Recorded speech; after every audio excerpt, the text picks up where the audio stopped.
शिक्षा board HBSC ने बताया कि गणित का प्रश्न पत्र यानी कि जो क्वेश्चन पेपर है एचबीएससी अध्यक्ष के आधिकारिक व्हाट्सएप नंबर पर दोपहर लगभग 1:56 पर प्राप्त हुआ था। मैं हूं छाया गनौली और आप देख रहे हैं इंडिया न्यूज। अधिकारियों ने बताया कि बुधवार को चरखी दादरी के एक परीक्षा केंद्र के हरियाणा बोर्ड की कक्षा 10वीं की गणित के जितना भी वहां पे क्वेश्चन पेपर था वो लीक होने के बाद एचबीएससी दर्ज कर विभागीय कार्रवाई शुरू कर दी गई है। ये लीक तब सामने आया जब राज्य भर में माध्यमिक कक्षा 10वीं गणित की परीक्षा चल रही थी और जो क्वेश्चन पेपर था उस पर छपे सुरक्षा उपायों और जिनमें क्यूआर कोड्स थे और मार्किंग्स थी वो सब शामिल था और उसका उपयोग करते हुए अधिकारियों ने लीक के जितने भी संशोध थे उनका पता लगाया और हरियाणा की चरखी दादरी जिले के सरकारी सीनियर सेकेंडरी स्कूल रानीला 2 से लगाया गया। फिर हरियाणा शिक्षा बोर्ड यानी कि एचबीएससी ने बताया कि गणित की प्रश्न पत्र यानी कि जो क्वेश्चन पेपर है एचबीएससी अध्यक्ष के आधिकारिक व्हाट्सएप नंबर पर दोपहर लगभग 1:56 पर प्राप्त हुई थी। इसके बाद विस्तृत जांच शुरू हो गई यानी कि जब पेपर शुरू हुआ तो उसके 1 घंटे बाद ये लीक हो गया था क्वेश्चन पेपर। तो बहुत सारे अनुमान भी लगाए गए कि शायद किसी बच्चे ने वॉशरूम में जाकर ऐसा क्वेश्चन पेपर लीक कर दिया होगा।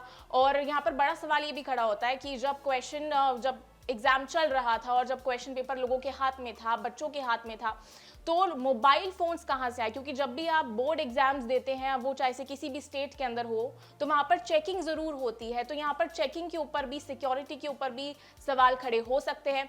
और चरखी दादरी के उपायुक्त ने पुष्टि की कि रानीला में लीक में कथित तौर पर शामिल उम्मीदवारों और जितने भी वहां पर पर्यवेक्षकों के खिलाफ मामला दर्ज किया गया। इस घटना को शिक्षा विभाग को सौंप दिया गया है, जिसने आश्वासन दिया है कि दोषी पाए जाने वाले सभी कर्मचारियों को निलंबित किया जाएगा। बोर्ड के एक अधिकारी ने कहा कि अनियमितताओं में शामिल लोगों के खिलाफ सख्त कार्रवाई की जाएगी। और एचबीएससी के अनुसार राज्य भर में गणित की परीक्षा में जितने भी अनुसूचित साधन हैं उसमें 10 मामले सामने आए हैं। करनाल और पलवल और नूह में 1-1, रोहतक और सोनीपत में 2-2 और चरखी दादरी में 3 गणित की परीक्षा आप कह सकते हैं कि 1372 केंद्रों पर आयोजित की गई थी, जिसमें 2,89,000 और 3 उम्मीदवार शामिल भी हुए थे। अपने आप में एक बहुत बड़ा अंक बन जाता है, एक बहुत बड़ा नंबर बन जाता है। इसके अलावा उसी दिन 980 छात्र शिक्षकों ने जो वहां पर बात होती है कि DLD प्राथमिक वर्ष के पुनः ये परीक्षा दी गई थी।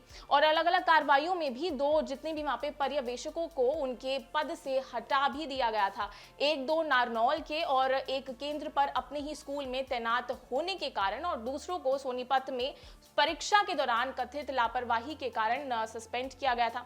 और एचबीएससी ने नकल के खिलाफ अपनी सख्त नीति को दोहराया है। हरियाणा बोर्ड के अध्यक्ष ने कहा कि हमारी तकनीकी व्यवस्था मजबूत है और ऐसे किसी भी घटना पर तुरंत कार्रवाई की जाती है। उन्होंने आगे कहा कि शेष परीक्षाओं के लिए कड़ी निगरानी और जितने भी परिवर्तन हैं वो जारी रखेंगे। और सीनियर सेकेंडरी पॉलिटिकल साइंस और DLAD रीअपियर परीक्षाएं सहित अगली परीक्षाएं 27 फरवरी को 1198 से अधिक केंद्रों पर आयोजित की जाएगी।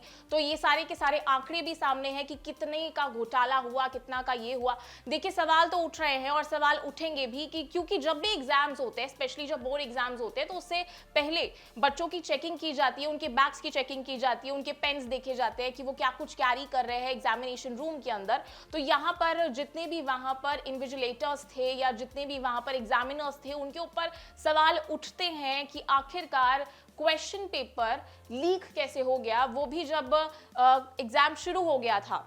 और मतलब आप ये मानिए और जरा सोचिए कि एग्जाम चल रहा है और फिर वो बच्चा जाता है, क्योंकि ये सिर्फ अनुमान ही लगाया जा रहा है, क्योंकि जिस तरीके से क्वेश्चन पेपर भी लीक हो रहा है तो ये सिर्फ अनुमान ही लगाया जा रहा है कि वो शायद बच्चे ने ही लीक किया होगा। बाकी उसकी इन्वेस्टिगेशन जारी है, लेकिन जितने भी यहाँ पर सोचा जा रहा है, जहां तक सोचा जा रहा है वो यही सोचा जा रहा है। तो अपने आप में एक बड़ा सवाल खड़ा हो जाता है एग्जामिनर्स के ऊपर, सिक्योरिटी के ऊपर कि क्या कुछ उनकी व्यवस्थाएं थी। और जिस तरीके से वो कह रहे हैं कि उनकी व्यवस्थाएं बहुत अच्छी थी और वो सामने दिख रहा है कि कितनी अच्छी थी, तो वो तो अब जग जाहिर है। और बाकी आपकी क्या कुछ प्रतिक्रिया है आप जरूर बताइएगा। मैं हूं छाया गनौली और आप देख रहे हैं इंडिया न्यूज।